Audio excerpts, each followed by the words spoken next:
Hi, good evening. Welcome to our second Profs in the Path, Governance in a Time of Crisis, What Could Go Wrong?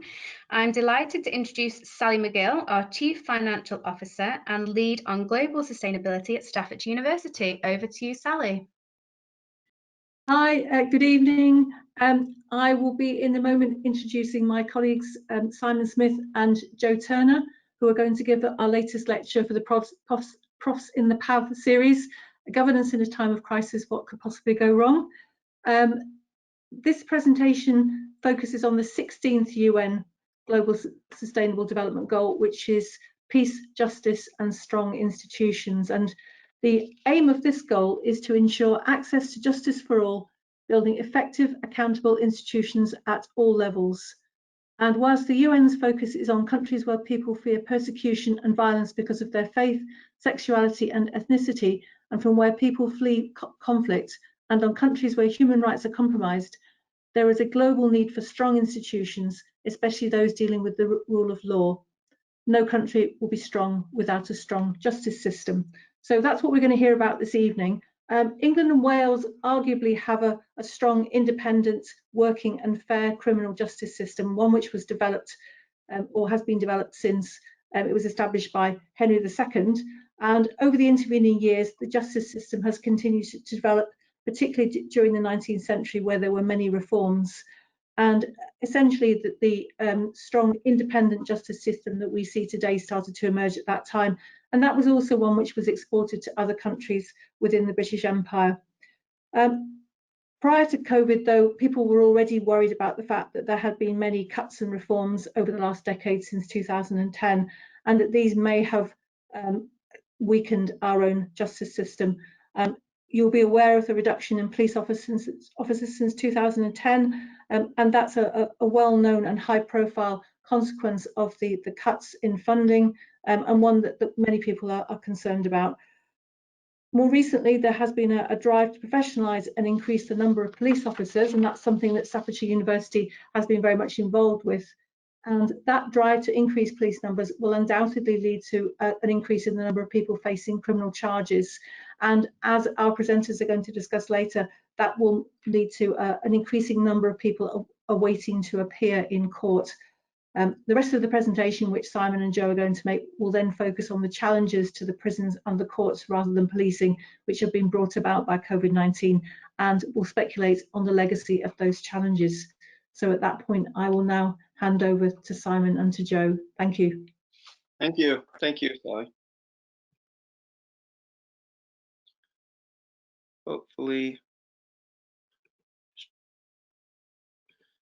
Hopefully you can see that, my screen okay? Right, so thank you very much, and it's lovely to have the opportunity to speak to so many of you. As Sally said, we're talking about peace, justice, and strong institutions. Title of our talk is Governance in a Time of Crisis, What Could Go Wrong?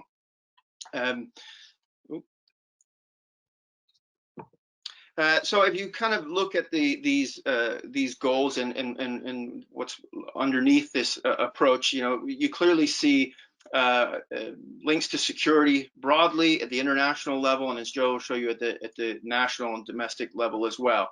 I'm an associate professor of security and international relations, and my primary area of research is in EU-NATO relations, and that's at the political level, but also at the operational level. And so what I'm going to talk about today is how that's done in terms of what's called crisis management, which is a bit of a reactionary to places that have had instability or crisis. And so that could be peacekeeping, peace enforcement, and those kinds of things. And then the second part, I'm going to talk about capacity building, which is more about building capacity into insecure states, or trying to build what we might call resilience to try to reduce the impact of this. So a lot of my research looks at the institutional cooperation between the EU and NATO, and where sometimes that really falls short and really limits their attempt to deliver these mechanisms in a more robust way. Now they can do it individually, but actually what I'll be talking about is how they should be doing it better in a more cooperative approach, and I'll talk about some of the limitations to that. Again, you can see some of the targets there: significantly reduce all forms of violence related to death rates everywhere. Well, again, clearly, if you have crisis management or capacity building, you're talking about trying to meet those types of goals, reduce exploitation, trafficking, promote rule of law. So both at the international level and the global level, what I'm looking at, these organizations try to do that through their different operations and approaches. So that's what I'm going to talk about, but I'll hand over to Jo to say a little bit about her presentation as well. Okay, thanks. So I'm Jo Turner, Associate Professor of Criminology. And so thank you to Simon and Sally for introducing the talk, and thank you very much for the opportunity to be here tonight.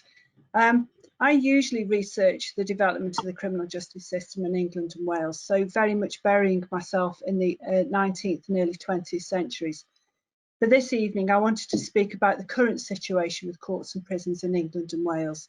That is, the challenges that the COVID crisis has brought, and speculate on the possible legacy of the crisis on our justice system. And I'll be concluding by drawing a couple of 19th century parallels.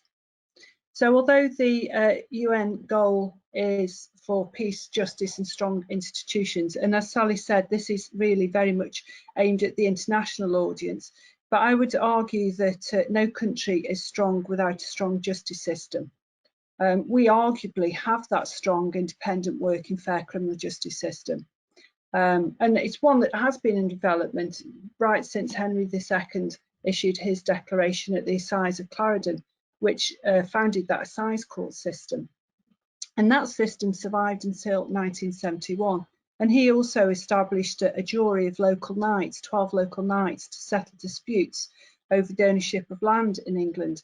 And that was to hear all the complaints of the realm and to do right. So basically, our justice system has just been in development since that period. We had a lot of changes, a lot of developments during the 19th century, many reforms. And that really, the 19th century laid the basis for what we see now. And as Sally said, during the period of having the British Empire, we exported our justice system to many countries across the world. And, you know, that remains, even though we no longer have the empire, those justice systems remain very similar to our own. We have had a variety of cuts since 2010 that have arguably weakened our justice system. And that's really what I wanted to talk about. So the crisis of the COVID situation on top of those already recent cuts. And I'll be speculating on the legacy of those challenges to our justice system. So thank you very much, and I'll hand back to Simon now. Okay, thank you very much, Jo. And again, thank you to the hosts and for presenting and introducing us as well. My clicker doesn't seem to be working, so I'll do this by hand. Okay, so the title of my presentation within the presentation is the EU and NATO, the best of frenemies, which gives you a little bit of a flavor that, of course, they have a relationship, but it doesn't always work. And so what I want to do is unpack sort of some of the limits to that, what they should be doing, and what sort of hampers their cooperation together. So let's start with what they are already, because, you know, it's not always clear to people what the different organizations are and do. So NATO clearly is what we would call an intergovernmental military alliance, and therefore, as an international organization responsible for security governance in Europe and wider, it is a military alliance, and it's usually sort of the agenda is more limited than the EU and focuses on political-ish but more military affairs, or how the member states can sort of organize collectively to provide defense for their members, but also now much more broader in terms of security, which is something slightly different for their member states and for peripheral areas as well and around Europe. And so here, what I'm really talking about is what NATO calls crisis management. So not the typical Article 5 territorial defense type approach, but crisis management operations that are set up to, again, there's been a crisis somewhere in the world and they've got involved in one way or another, usually in a military function, because that's what they do, but they also do sort of capacity building type approaches, which is about training, mentoring, and monitoring, advising, and trying to bring a democratic oversight and resilience to their institutions at the military political level. The EU, of course, is a much wider organization, a political economic union with a much wider scope and agenda. So it has what you might call a sort of awkward foreign policy, or trying to be a global actor. It's not always unified, and usually not unified, but it is got a bigger ambition to be a sort of actor on the global stage in a much broader way than NATO is. But again, the European Union does have a security and defense element to it, and they also do military operations, usually low scale, that are crisis management, but they also have a much wider set of instruments that they can apply, which would be sort of military and civilian in terms of crisis management and capacity building. So let's just talk a bit about this partnership or cooperation, what they call strategic partnership that they supposedly have. So 2002, the European Union and North Atlantic Treaty Organization welcomed the strategic partnership established between the European Union and NATO. The EU is much newer to this than NATO. So once they launched their sort of security and defense wing of the EU, or pillar of the EU, then there was a relationship with NATO, and they declared it a strategic partnership. 2006, common values, strategic interest. 2010, NATO and European Union share common values and strategic interests. Sometimes you have to think, well, you have to say this so many times, what are you making up for? But clearly that's there. And again, in 2016, we believe that the time has come to give new impetus to a new substance to the NATO-EU strategic partnership. So I think you can probably tell from my voice that I'm not, that this strategic partnership is not always fulfilled, or is underdeveloped in many ways. And that's really what I'm going to talk about, because it's important in terms of how that has an effect if you're trying to build resilience, trying to do capacity building and operate in the same area to bring, benefit to parts of the world that have suffered crises or insecurity. So why would they even need to be partners? You might think, well, they're very different things. Why would they even do that? So I tend to think of them as two sides of a coin. So one is a kind of hard security, obviously, but as I said, they also do training and mentoring in the military side, where the EU is a bigger peace project over time, and has a much wider set of instruments, economic, political set of instruments that they can use. And so you could say that really cooperation is indispensable for an effective and multidimensional response to some of these security threats and crises that we've seen over the last 20 years or so. So neither NATO or the EU can really address the whole range of these security challenges, or the nuances of these security challenges alone. So a partnership would be advisable. And why else a NATO-EU strategic partnership? Well, you may have seen in the news in the last 15-20 years quite a few crises that have been on the radar of the people responsible for providing security governance. So you had the situation in Ukraine, whether it's cyber security and building resilience into that. It was the migration, people coming to Europe, whether it's for economic trying to escape economic problems, or actual crises in the periphery of Southern Europe. A lot of the civil wars, and of course has generated people, refugees and migration as well. And of course we've seen some of the really negative sides of that in terms of people losing life at sea. And so these are the kind of things that the EU-NATO should talk together about, to sort of have a strategic understanding of where the problems lie, and how they can maybe have a comprehensive approach to, you're not going to resolve these, but trying to at least deal with some of these crises in a more meaningful way. But the problem is cooperation is confronted with a number of difficulties that really undermine both the remit of both organizations and what they're looking at, but also the impact. And when I mean the impact, I mean about how they're dealing and being able to provide benefit to some of these crisis-inflicted areas.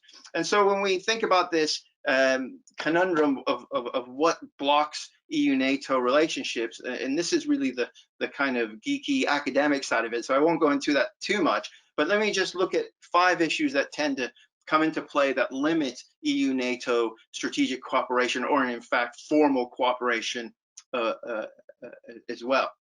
And so the first of those is strategic, and that really is around the fact that, of course, you have different priorities by the different member states that make up both organizations. Some are more interested in focusing on, again, that collective defense in the East. Some are more worried about terrorism. Some are more worried about threats coming from the South. Others, again, from the East. So with all these different member states with different strategic priorities, it's not always easy to get the 2 organizations to align. That leads to a second problem, which is more political, and that can be not only the fact that NATO's 30 member states, the EU now 27, we won't get into that, but okay, up until the UK left the EU, you had 22 common members. Now we have 21. So we're talking about 2 organizations that have 21 member states that are the same states, and they have difficulties talking to each other for reasons I'll get into. And so there's political tension that way. So what's more important with the EU-NATO relationship is not necessarily who's in both, but it's who's in one and not the other. And that leads to a really big problem, especially because of the Turkish-Cyprus issue, which I'll talk about in a second. The third one is more organizational, and here we're talking about, again, the scale of the agenda. So the EU's got a much wider scope on the agenda, where NATO are more dedicated to strict military affairs. And so that limits the sort of approach that both organizations take. The other thing really is the different organizational cultures and how they think about themselves. And when you talk to people in NATO, they tend to think of themselves as, okay, they have a limited agenda, but they make decisions, and that means something, that something comes from it. Where and they look at sometimes in the EU that it's more declaratory, they make rhetorical statements about it, but they find it harder to act. But even beyond that, you have different approaches to how you deal with security, and that limits cooperation as well. And then we can talk about institutional level. So if you're going to have cooperation, at what level should they be cooperating, or how do they meet in the room? And this is really blocked for the reason for the political reasons I'll get into more in a second. But even if that wasn't such an issue, it's who are you supposed to talk to? Who's your counterpart? The EU, as you probably know, is very institutionalized as an organization, and so finding your opposite number to talk to is a problem. Because of the political blockage, that also blocks the institutional cooperation anyway, so they're not allowed to meet in many cases. And then finally, we can talk about competition. So if you have a crisis somewhere and you're both a security provider, then there might be a debate over, well, which is the right organization for it, and maybe they launch missions or operations at the same time that maybe are trying to do slightly different things, but it can be seen as competition. Who's going first? Which organization should we prioritize? What are you doing in this space versus what are we doing? And in a time of crises, that is not the time to be having those debates, clearly. So, any fans of this movie? See if you can guess that one. But so the question we're asking here, so where did it all go wrong? And I put this here, it's been a 20-year partnership. So basically the EU and NATO have had a relationship for about 20 years. And in some ways you can say, well, that's all we had. We have the relationship, so we got that going for us, which is nice. And a lot of times the EU and NATO spend so much time trying to figure out their relationship and how they can and cannot meet, that the actual benefit of that, the intended impact of that, is sometimes almost seems secondary. So let me just go through how this works in practice. And in the first half, I'm going to look at more operations of crisis management, and the second, last part, I'll look at this area of capacity building. So the number one political problem is, as I said, the Turkish Cyprus issue, which equals basically a straitjacket between the two organizations. Now, Turkey, and if you're aware, you have Turkish Northern Cyprus, but Turkey doesn't really recognize Cyprus, and there's an ongoing relationship there, and that brings in Greece as well. But because Turkey is a member of NATO and not the EU, and Cyprus is a member of the EU and not NATO, this is a problem that is really outside of the EU-NATO, but it comes into EU-NATO in a big way. And so it really limits how they cooperate and how they have formal discussions between the two. Okay, so that's really important to realize, because you can't sit around the table and have a discussion with a country you don't recognize, and so that is a problem. So really, they get together. Here's a picture of both the EU and NATO delegates meeting pre-COVID. As you can see, no masks. But what they should be doing is getting together to have a chat and talking about common interests of importance, right? So around security, wider issues of security, some of these threats that are affecting all of their domestic audience, their voters, their voting public. And okay, we have some in one and some in the other, but the majority of them are all in this, the same states. So what they should really be doing is having this strategic talks about these things, that, as we mentioned, to talk about some of these key issues that are affecting defense and more broadly security within Europe. Not to mention, at the same time, you have lots of missions going on, quite often in the same space. Sometimes they're supposed to be there to sort of benefit each other and sort of have a complementarity to them that brings a comprehensive approach to resolving crises. But and I'm going to talk about a couple of those in particular. And sometimes they're there to do capacity building, and so they're there to try to train and mentor these states and their domestic political and military and civilian apparatus to try to have best practice and really bring resilience to those. So if you're in the same space and you can't talk to each other, that's a problem. So that's what they should be doing. But because of that political blockage that I mentioned, really all they can discuss is this mission, which is in Bosnia-Herzegovina. So you think about that for a second. You have 21 member states that are the same people, and they can't talk to each other formally about any of these things.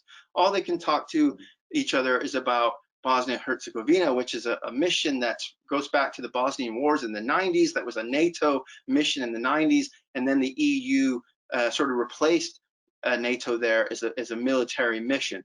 But because it's blocked at that political level, Turkey and Greece refined the formal relationship between EU and NATO solely to this topic. There's a bit of a backstory to that, which we won't really go into. But at the formal level, that is really what they're allowed to talk about. And by the way, they don't, because it's not, it's not very high on everyone's radar at the moment. And so all that seems pretty crazy to me, that you have publics that are trying to, are supporting and paying taxpayers, goes into the running of these organizations, and you think they would be able to talk about the main security issues of our time, but they're really limited to because of political problems. So I get emails like this this is going back to the early days of me looking into this, but I'm the military assistant to the Deputy Supreme Allied Commander in Europe, which is the top sort of European general in NATO, but is also can wear an EU flag and be an operational commander. And he's saying, look, no one wants to talk about this because we're blocked from doing it. And so I always feel like we're the only people in the world who want to do that. Well, of course, I was very interested in talking to them too. So I took that opportunity to email them and come and meet them. So if formal cooperation is sort of limited to Bosnia-Herzegovina, and they can't really talk about these wider issues, then what do they do? Well, that relies on informal cooperation.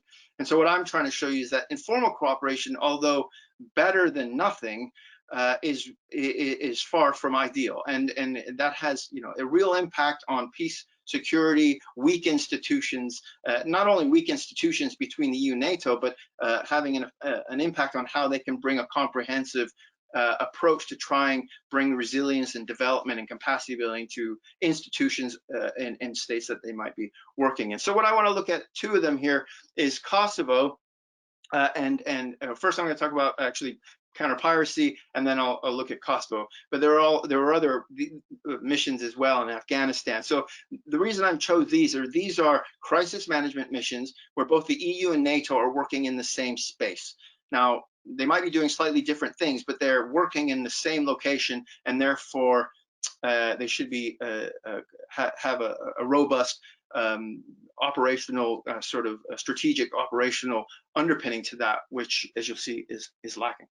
So let's start with fighting piracy in the Gulf of Aden. You may remember 2008, 9, 10, 11, 12, you had this ramping up of piracy off Somalia.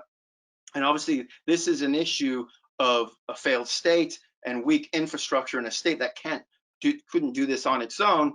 But what was happening was that these large ships were being hijacked and held for ransom, but most of these ships were on their way to Europe. So this became a sort of not only a local problem about crisis, but also a strategic problem for Europe. So what happened is you had the EU set up its own naval operation, and NATO set up its, well, it already had a naval operation that was working in the area. And so here's where you get into the political, because not every, some member states will choose one over the other. They might have divergent mandates, but also, first of all, it wasn't really set up to do. It's not really a large navy type of thing. It's more of a coast guard, because you're dealing with pirates coming off of beaches at that level.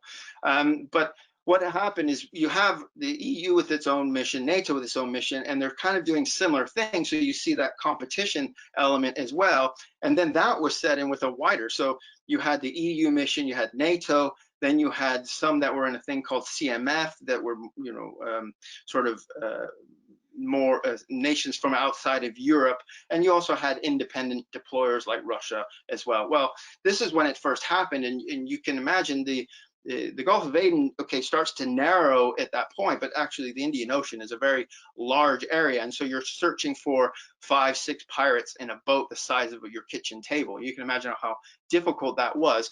So when you had all this maneuver and lack of coordination, what you essentially got was this.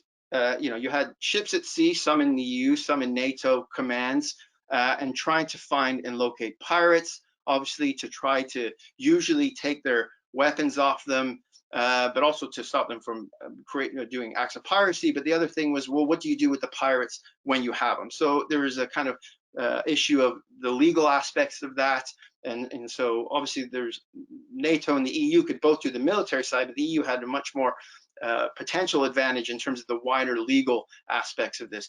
But because of the lack of cooperation, and in particular the lack of being able to share sensitive information, again because of that Turkey-Cyprus issue, what you ended up having was ships captains at sea talking to each other on the internet, trying to deconflict, as I call it, where they are, or share intelligence informally, and you can see how that would be less than ideal. And so essentially what you got was, imagine the football is pirates, or a pirate ship, and everyone else just chasing that ball like you see 4-year-olds playing football. They're all just following the ball everywhere, and it's duplication of effort, bad coordination, and the cost of it, is not ideal, not to mention the impact they're trying to have.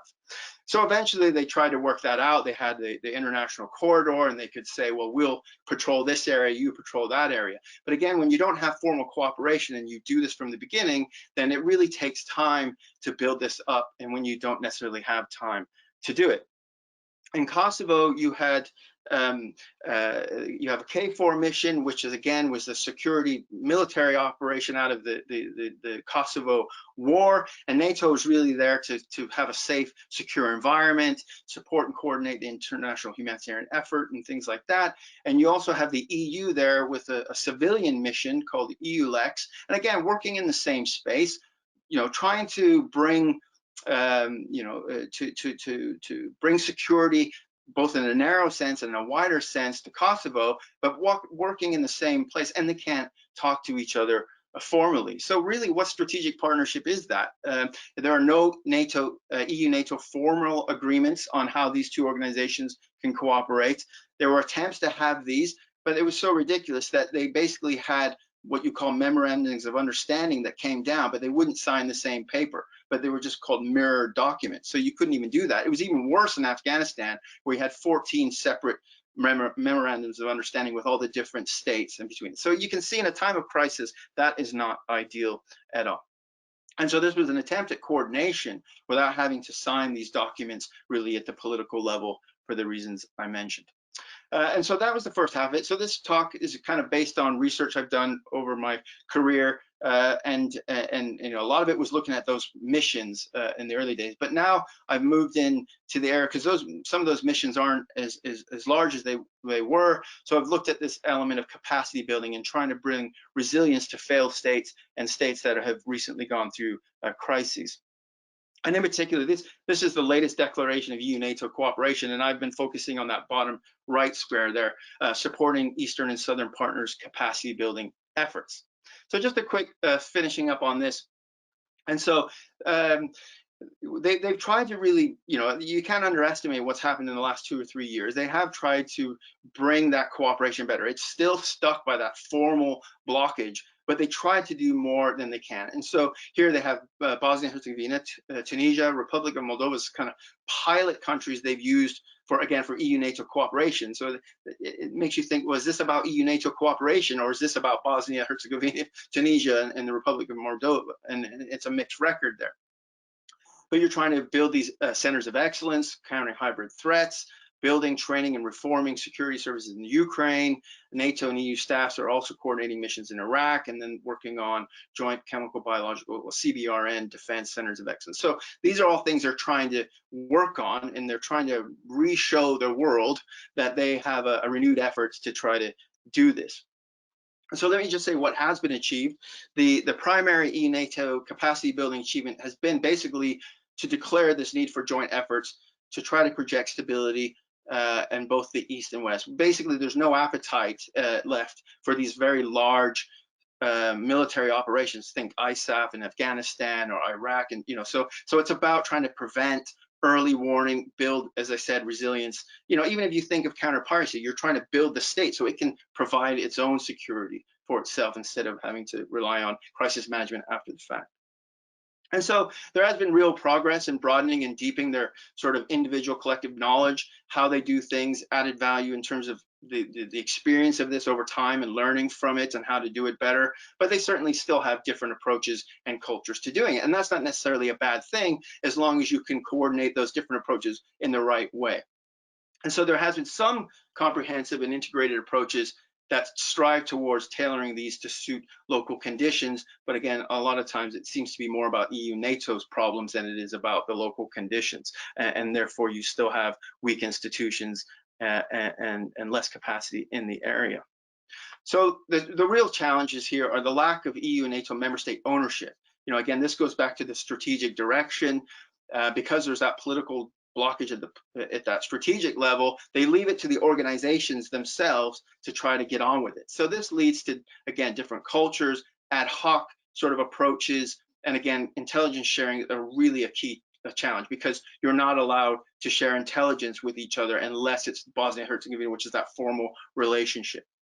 So they have to find informal ways to do that. There's a tendency towards sort of superficial cooperation, and also the lack of real meaningful resources don't help either. So if it's really about trying to achieve local ownership and local buy-in for capacity building, then you know that's where the legitimacy comes from and good results. It's profoundly difficult for any security organization to do this on its own, and they do challenges on their own, but trying to do it coordinated is even harder, especially when you want it to be comprehensive, because they both have different skill sets and you want to have a more comprehensive approach to this. But if you can't talk at the formal level to do this, then it's much more difficult. And so doing this through integrated efforts is more demanding. You don't really have, you know, memorandums of understanding or common understandings of what's going on. So again, you're trying to inform each other, deconflict, but that's not the same as a comprehensive strategic partnership. And so, you know, they're doing better. It's probably as good as it can get under the political conditions, but it's a long-term effort, that's for sure. Okay, thank you, and I look forward to any questions in the Q&A session. Thank you. Okay, everybody, I'm hoping that you can all hear me and see me. My name is Jo Turner. I introduced myself earlier, but just to reintroduce myself, I'm an Associate Professor of Criminology here at Staffordshire University. Earlier, I said that I usually research the development of the criminal justice system in England and Wales, but that this evening I wanted to speak about the current situation with courts and prisons. That is, the challenges the COVID crisis has brought, and speculate on the possible legacy of the crisis on our justice system. I also mentioned earlier that one of the most high-profile challenges to our justice system since 2010 has been the reduction in police numbers. But there have been other important changes, such as the dramatic cuts to legal aid funding in 2013, with the 2012 Legal Aid Sentencing and Punishment of Offenders Act, for example, which has brought more and more people appearing in court as litigants in person to represent themselves, which can in some cases lead to unprepared and unaware defendants, and which slows the administration of justice down as legal advisors and magistrates take valuable court time to explain court processes and ensure defendants understand court terminology, particularly in the family courts. More recently, there's been a programme of closure of unfit court buildings, so many without holding cells, docks and video link facilities, and newer purpose-built courthouses used instead. In transforming summary justice, a government initiative which began in 2015, has brought changes that sought to improve the efficiency and effectiveness of the magistrates' courts. So this initiative has brought the much needed digitisation of courts, with now regular use of video link, where defendants or witnesses can appear in court on screen from a prison or a police station, and Court Store, where legal papers are held and shared between parties remotely, and Libra, the software used by legal advisors to record the outcome of cases, all used instead of the usual mass of hard copy paperwork. 2015 also saw the introduction of the single justice procedure, whereby one magistrate could hear cases in their own home, sitting on their own without having either party present. And these could only deal with cases that involved adults charged with summary only non-imprisonable offences, such as speeding, driving without insurance, and TV licence evasion, for example. It allows cases to be dealt with by a single magistrate, as I said, on the basis of the papers alone. Such changes have undoubtedly been an improvement, and which have also come into their own during the current period, which I'll draw on later. But these changes have also brought challenges to users of the justice system, such as a wholesale upskilling of all magistrates, lawyers and legal advisors into the IT systems. And this has taken time and some magistrates have struggled. And digitisation, as we know, works as long as Wi-Fi works and systems are protected from unauthorised use, and assumes court personnel can get into courthouses to use the technology and Wi-Fi. And video link removes people from appearing in person in court, whereas setting body language, being able to use an interpreter, and the defendant's ability to speak with a lawyer is compromised. And the closure of many local magistrate courthouses, as newer, bigger ones were built, have meant that court users, that is, defendants, witnesses, complainants, lawyers, magistrates, legal advisors, probation officers, ushers, CPS, they're all required to travel, in some cases, much further to the court than they might have done in the past. Which brings into question the notion of local justice, which summary justice was always meant to be. So this is the landscape of recent changes to which courts have been adjusting when COVID hit. With just over 83,600 people currently in prison in England and Wales, and an operational capacity of 86,473, our prisons are close to capacity, with cases of violence and self-harm increasing sharply over the last decade. It stands to reason that once COVID-19 enters a closed institution, such as a prison, a considerable effort will need to be realised to prevent it spreading like wildfire. People's staff and those detained in prisons and other places of detention, such as immigration and youth detention centres, are likely to be more vulnerable to COVID-19 due to the overcrowded settings, the relative lack of access to healthcare, unsanitary environments, and with many held in such places having chronic health conditions. So the very nature of prisons makes physical distancing near impossible, with people in close proximity to others at all times. Coupled with neither prisoners nor staff being allowed to wear masks for security reasons, someone asymptomatic with COVID risks spreading it within an institution. Initially, there was no PPE for prisons, and only recently have visors been allowed. All this makes infection control challenging, because separating sick people from well people to prevent the spread of disease is unworkable without resorting to solitary confinement. At the beginning of the pandemic, the United Nations, World Health Organization and human rights organizations called on governments across the world to take urgent action to protect the health and safety of people in detention and other closed facilities. Those calls included not using excessive lockdown and solitary confinement in response to COVID. There were many calls for the numbers of people held to be reduced, especially those who posed a lesser risk to society, and elderly prisoners, prisoners with chronic health conditions, a disability or with mental health conditions, young people and refugees and people seeking asylum. In March this year, following the first death in prison related to COVID-19 of a prisoner at HMP Peterborough, the Justice Secretary, Robert Buckland, announced that 4,000 low-risk offenders in England and Wales, whose sentences were nearing an end, could be expected to be released on licence. A second prisoner died 4 days later at another Cambridgeshire prison, with a total of 15 deaths related to COVID-19 in prisons in England and Wales by the end of March. By the end of April, The Guardian reported that there were more than 2,000 COVID cases and that 15 prisoners and 5 prison officers had died. Since then, almost no data has been released on deaths in prisons.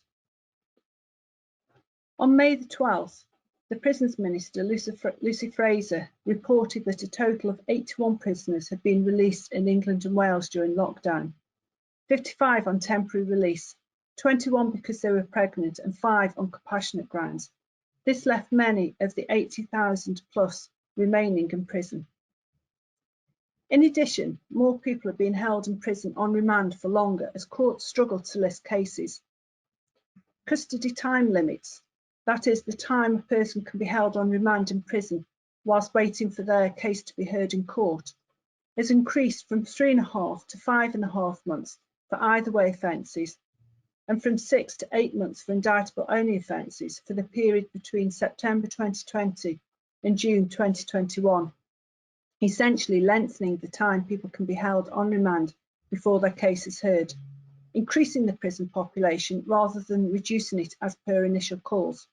So the prison service say that the remand population has risen by 28%. It's fair to say that the governance of prisons is different depending on the governor and the situation of the prison. So what's appropriate, possible and desirable in one prison might not be so in another. However, Peter Clark, the Chief Inspector of Prisons, reports that in response to the pandemic, prisoners have routinely been spending up to 23 hours a day in what we know to often be poorly ventilated and during the summer months, hot cells. Since the lockdown, each prisoner has only had 10 minutes to shower and 30 minutes exercise each day. In-person visits were stopped, restricting a prisoner's ability to see friends and family, but also restricting access to legal advice and being able to freely communicate with their legal representatives. So work, socialisation, exercise, access to services and family were all therefore severely curtailed. Transfers between prisons were drastically reduced and prison inspections were suspended. Prisoners know about what was and is happening through their TVs and appreciate that they're in a vulnerable position should COVID become a problem in their institution. However, boredom understandably became the greatest problem. And even though prisoners know of the pandemic and the risks, In some prisons, compliance became a problem. And in many prisons, staff overtime was curtailed, leading to the minimum staff needed being on duty on each shift, which combined with prisoner non-compliance placed a greater strain on those staff on duty. Steps were introduced to try to address the situation. Prisoners were given an extra £5 free phone credit and an extra meal a day, mainly snacks. Video calls were introduced, although often there are not enough staff to facilitate them, as an officer has to be in the room. Many are cancelled. An email service has been introduced, but that email has to be printed off by the prison staff and taken to the prisoner, so it's not the quick messaging service that we understand it to be. Since August, visiting has resumed in many prisons, albeit in a restricted, socially distanced way. Given the number of people in prison, it will take months for everyone to have visits. A further lockdown will only exacerbate this. Peter Clark additionally reports that living in such restrictive conditions does and has contributed to higher rates of self-harm and suicide amongst prisoners. And since restrictions in general society have eased, prisoners have been allowed 30 minutes a day socialisation, which has brought a jump in violence, staff assaults and prisoner-on-prisoner assault. In March, as the country went into lockdown, understandably, all courts were simply closed and jury trials paused. This happened to a backdrop of an existing backlog of cases, and we now have more than 500,000 cases waiting to be heard in magistrate and Crown courts, an increase of about 100,000 on pre-pandemic levels. A Magistrates' Court and Tribunal Service aims to have opened 250 Crown Court rooms suitable to hear jury trials in a socially distanced way by the end of October, but we await confirmation. And the possibility of magistrates sitting with judges in place of a jury is unlikely to happen. Trials, whether they be in Magistrates' Court or Crown Courts, with several defendants, are particularly difficult to deal with. So justice is therefore being delayed for victims, witnesses and defendants who have proceedings hanging over them for months, if not years, with trials regularly being listed for 2022. We're now seeing the highest average waiting time ever recorded. I've not heard of any reliable estimations as to when waiting times might be brought back to pre-pandemic levels, but I can only guess that this might be some time. I've already discussed the extension to custody time limits, where some defendants are held on remand in prison for their case to come to court for longer than they would normally be waiting. But the danger is that this might be longer than the defendant, if found guilty, might be sentenced. So 90% of magistrates' courts are now open again, but they're mainly being held by district judges sitting on their own, rather than magistrates. And where magistrates are sitting, those magistrates tend to be the chair-trained magistrates. And courts have 2, not the usual 3 magistrates sitting, so social distancing regulations can be adhered to on the bench as well as in the retiring room. But social distancing and video link mean that cases take longer to be heard. Pre-pandemic, magistrates would often confer on the bench, but now they have to retire after each case for their discussion. So basically, fewer cases can be heard in any one day at court. It was the Coronavirus Act enacted earlier this year as a pandemic hit, which expanded the availability of video link in court proceedings, allowing for a wider range of cases to be heard by video. Due to the uptake of these measures in magistrates' courts, the number of outstanding cases has fallen quicker than Crown courts. And magistrates are also dealing with single justice procedures cases from home with a legal advisor on the phone or video link to advise them. The drastic reduction in sittings for individual magistrates, mainly the wingers, has had an unfortunate knock-on effect for the magistrate appraisal and training procedure. A lack of training and appraisal and the reduction in sittings may bring a loss of skills and might lead to magistrates not wanting to return to sitting in court. Magistrates are volunteers after all, worsening the already poor recruitment of magistrates. There's also been a halt to the chair training of magistrates, leading to a shortage of chairs and a halt to the training of magistrates for family and youth courts, leading to a shortage of family and youth magistrates, both of which are worsened by the sharp cut-off age at the age of 70 as magistrates retire. There are other justice system processes that are affected by COVID-19. For example, the availability and possibility of probation officers to prepare and present to the court pre-sentence reports, and a reduction of rehabilitation or unpaid work activities as part of suspended or community sentences, some of which are also being delivered remotely. The use and expansion of video link and the use of district judges rather than magistrates have been two measures to address social distancing regulations so that courts can continue to operate. The main other measure being considered is introducing so-called COVID operating hours, whereby magistrate court buildings are used to hear cases outside the standard weekly times of 10 AM to 4 PM to address some of the backlog of cases. This would entail courts operating early mornings, evenings and at weekends. However, there's a limited number of court staff, lawyers, CPS, legal advisors, court ushers and probation staff, probably not enough to cover all the day work and the out of hours work. And working magistrates may be unwilling to use their weekends and evenings to sit. And two other measures that have been proposed are lifting the retirement age of magistrates to address poor recruitment, so those aged 70 could continue to sit, and possibly bringing back and retraining already retired magistrates.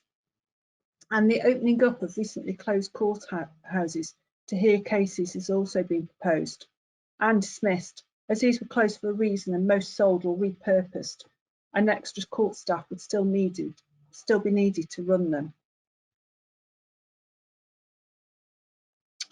Finally, I wanted to offer some thoughts on what the legacy of the pandemic and the measures introduced might be on courts in particular.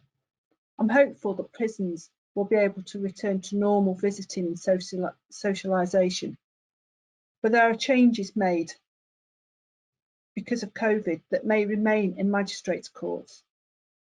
The increased use of district judges to hear cases in the magistrate court may continue, leading to fewer magistrates being needed, and might signal a move away from the original notion of being tried by your peers, so from lay magistrates to legally trained district judges.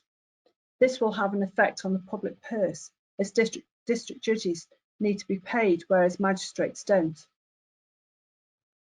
The increased use of remote hearings and video link, both of which have their problems, might be here to stay, with more and more people maybe using police custody facility to attend court by video link, or even appearing in court from their own homes, with all the attendant problems, including the impact on a defendant's fair and effective participation in their court case that remote interaction brings. An inquiry conducted in June 2020 by the Equality and Human Rights Commission concludes that video hearings are not suitable for people who need support with communication, and that poor connections can cause important information to be missed and can cause disconnection and separation from people and the legal process. I would argue that remote hearings are also not appropriate for contested cases, especially contested bail hearings, but also where there are litigants in person for any case involving under 18s or anyone with a known vulnerability or learning difficulty.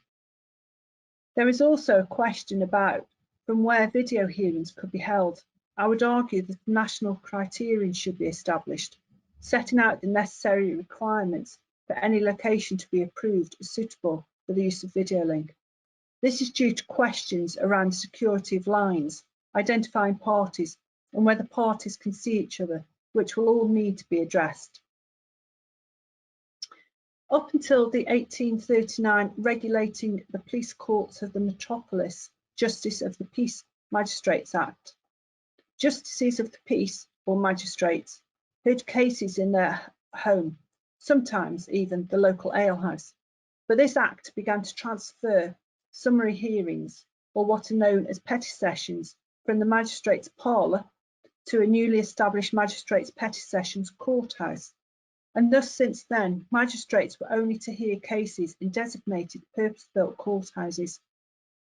However, it may become a requirement that all new magistrates are digitally able, have their own up-to-date secure IT equipment and a private room in their own home in which to hear cases, especially if the single justice procedure continues to operate from magistrates' homes, which will be a shift away from the promise that the introduction of technology to courts was to be supported by court iPads and Wi-Fi.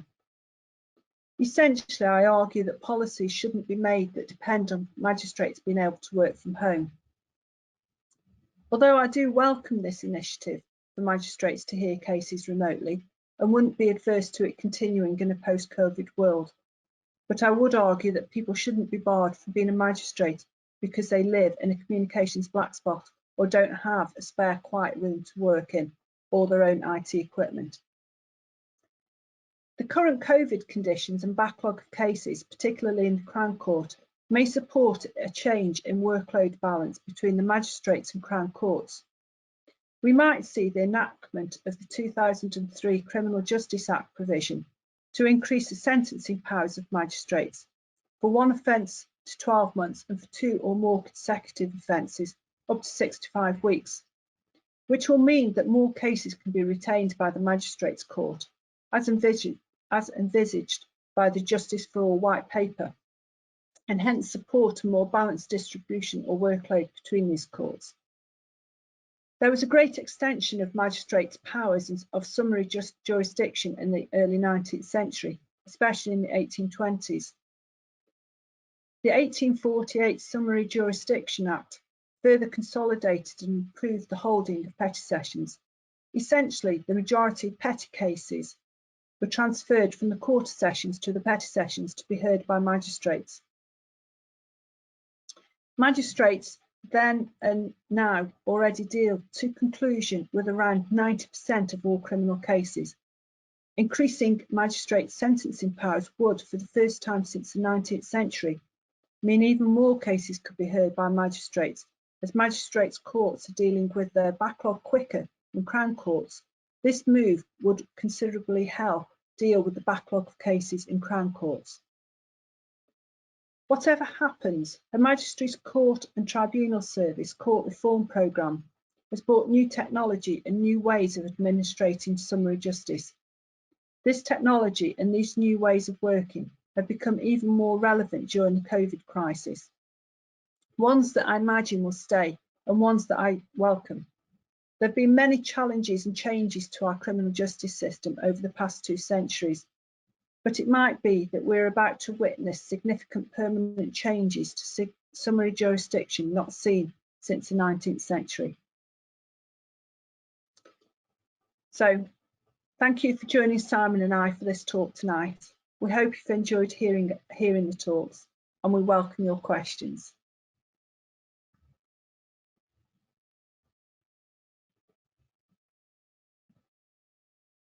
Thank you, Jo, and thank you, Simon. If you do have any questions, please just pop them into the question box and we will answer those for you.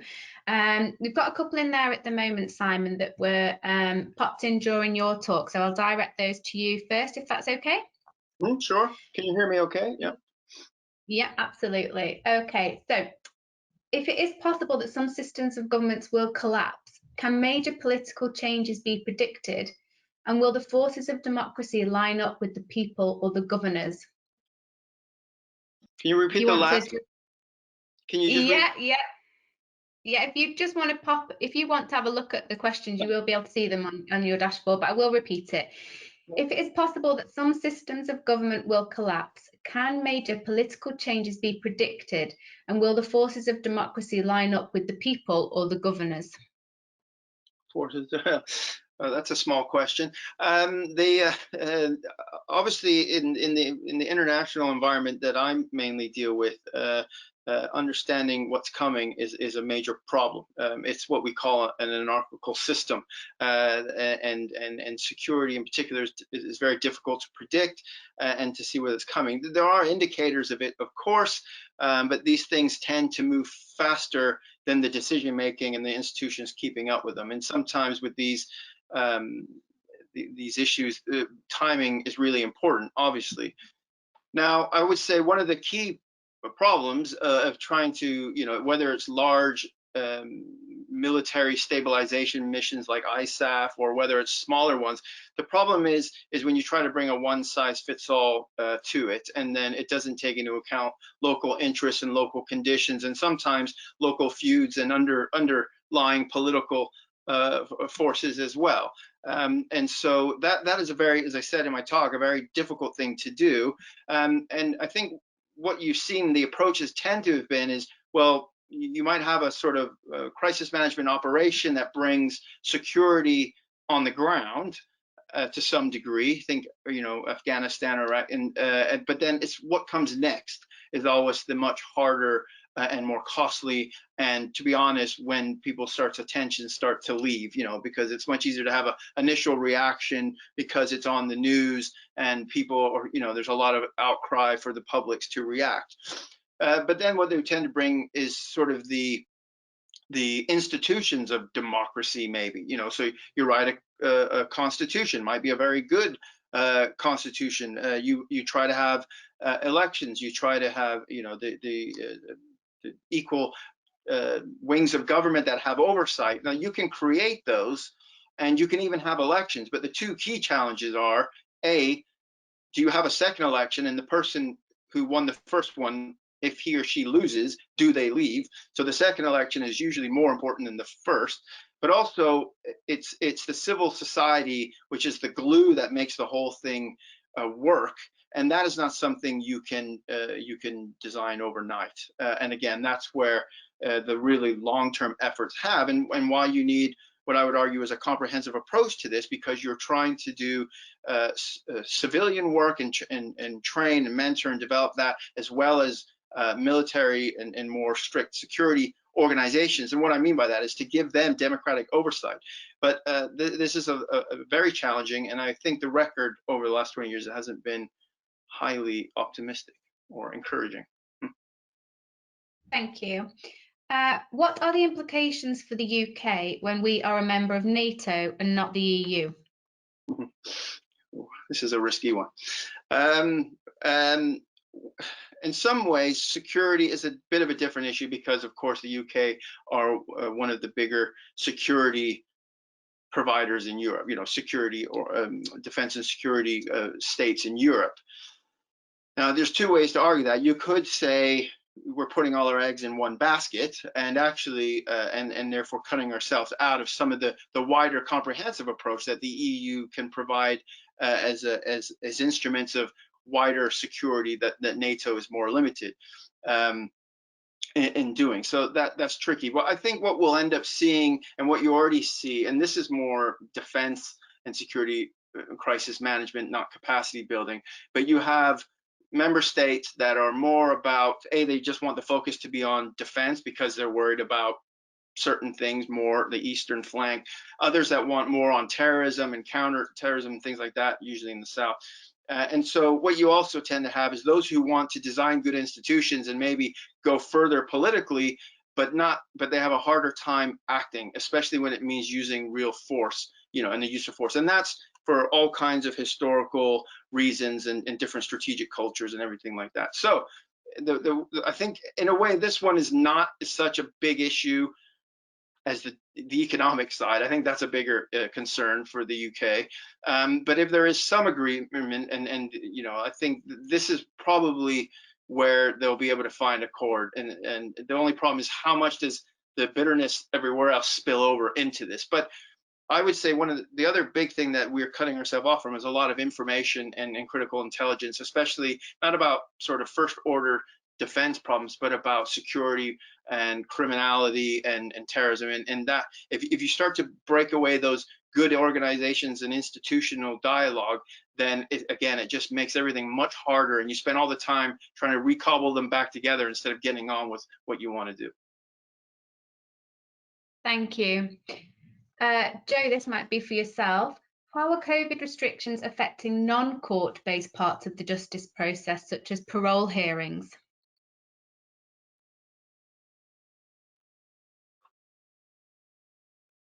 That's an interesting question. I'm not entirely certain that I can answer it. I would have thought that parole hearings have been suspended, because unless they are taking place in a socially distanced way.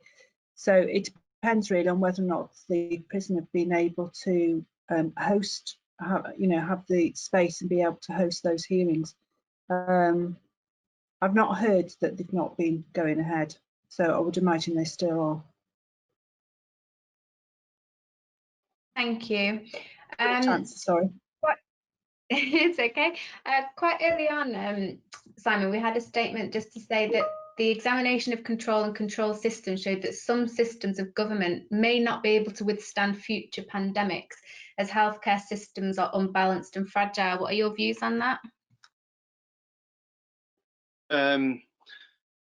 Yeah, I mean, I think from, I think what we're seeing in terms of the pandemic more broadly, in terms of sort of different types of governments and government cultures and how they operate, is in the states that prioritize the whole and the group, we tend to see a different reaction to those that are we're more used to individual freedom and those like at the individual type of liberty level, and so I think in time of a pandemic, in time of crisis, it's harder when you want that individuality, because you can't react quickly, but also you might say, well, I don't want to do that, and I'm not used to doing that, and that's impacting on my freedom.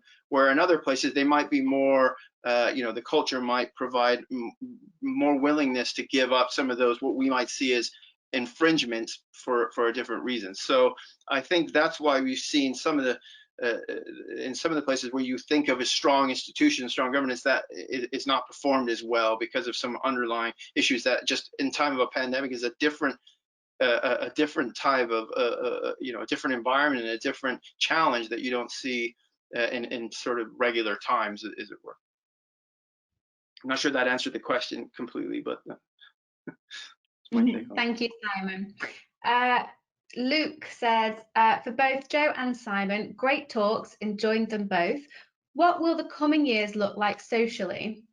World organisations like the World Economic Forum are now talking about the Great Reset, ushering in a new green and tech economy. If philosophers are right that fragments of the future lie in the present, then what awaits us a little further down the line? Small questions, these. Joe? So I'm not entirely certain I understand the question. Could you repeat the last part of it, please? Yeah, of course. If philosophers are right that fragments of the future lie in the present, then what awaits us a little further down the line? I think what I was trying to get at in my paper is that criminal justice system has constantly evolved. So there's been loads and loads and loads of changes. And we often talk about things coming around it and, in circles, so coming back to being. The idea of magistrates only hear, trials or cases only ever being heard in designated buildings was set at the beginning of the 19th century, and now we're seeing a creep back, and it's quite a surprising creep to me, but a creep back to being able to hear things remotely and to hear things in your own home, which is it's almost gone unremarked, really, that this change has happened, and I think it's quite a momentous change. So it might seem a little step, but my guess is that because it's been quite successful, it'll continue. And I think because magistrates' courts have been able to address their backlog quicker, that the Crown Courts will probably, well, I don't know, but I mean, the potential is that the sentencing powers could be increased yet again. And so we're getting similar to the 19th century, where we had that change of jurisdiction of lots of offences moving from the quarter sessions down to the petty sessions, and I think we're going to see that again.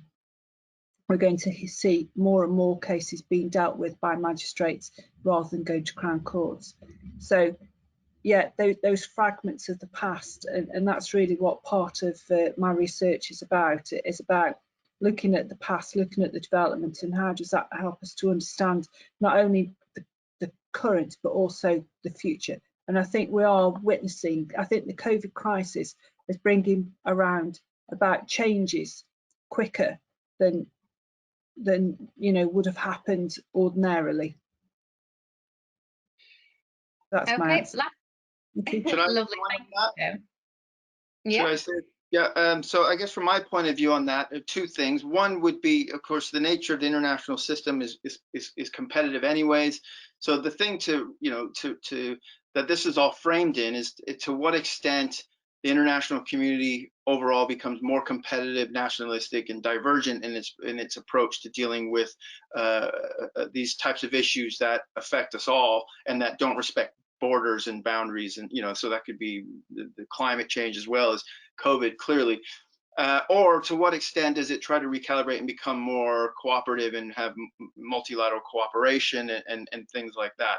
And so I think that'll be a real indicator of where things lie. And so if you put COVID into the mix, one of the a key indicator of that will be to what extent there's resource competition over vaccines, how much states try to hoard that and not have a kind of sharing approach to that. That would be my first thing. And right now I would say I'm not highly optimistic on the being a more cooperative element.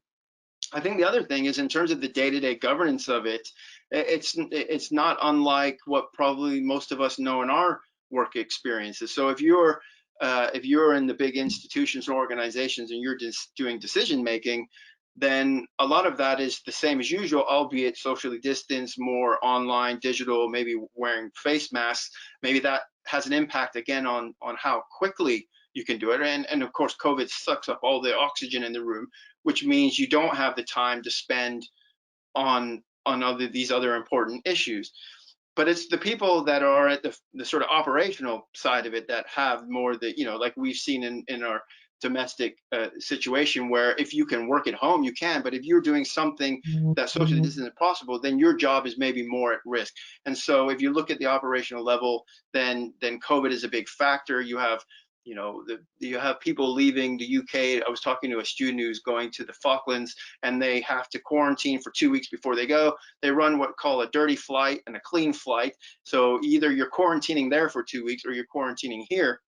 But of course, if there was a crisis, and I don't expect one in the Falklands, but if there was a crisis, then you would have to then gauge the risk of that, the element of risk. But you also have people on ships who can't go into port, that are stuck on their ships for their whole duration of their deployment, or on a base and can't leave the base. So those things are, not unlike the general population. I think they're dealing with the same mental issues and the same health issues like everyone else, although in a more intense atmosphere as well. Okay, very quickly, and if just one of you could answer this one. In a global SDG point of view, in your opinion, if you need to pick one thing or one bit of advice to give to a new democracy that the UK can learn from, what is it going to be? Or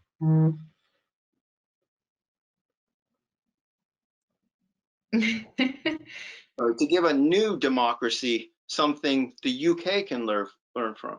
Yeah.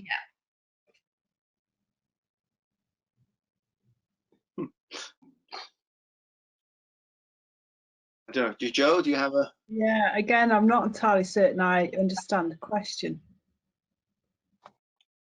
Not a problem. We can leave that there, and I will pass to Sally just to close up the talk. Thank you very much. Can I just say on that question, I would just say that probably to learn to respect the constituent parts of that new democracy and make sure that all people with all their all their interests, and no matter where they come from within that state, their interests are being accounted for collectively.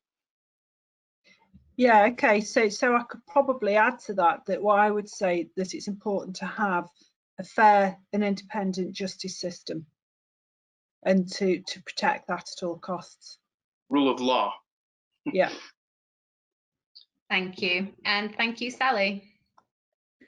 Thank you very much to both Simon and Joe for very informative talks this evening under the banner of the 16th UN Global Sustainable Development Goal, which is peace, justice and strong institutions. And we heard various themes, and it was really interesting to go from Simon's talk, which was looking at the UK's place in a more global context, looking at that wider framework, and then coming straight into to look at some very specific things going on in England and Wales around the justice system and the pressures that COVID-19 has created within them. But really, as you ended absolutely brilliantly there with your final answers, which is the rule of law and strong institutions and a strong justice system. And I think that's really what you were sort of bringing forward in your talks this evening, is that where we have those things, that we should really recognise how important they are to us, and that not all nations have them, and that they are something that obviously that is that it really is about bringing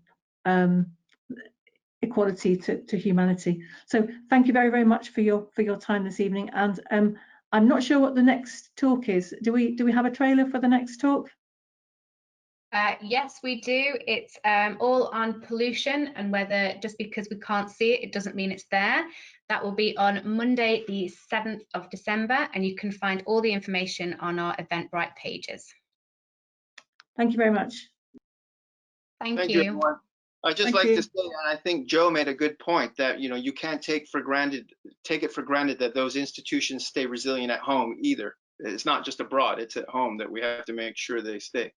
So thank you very much for the time to talk.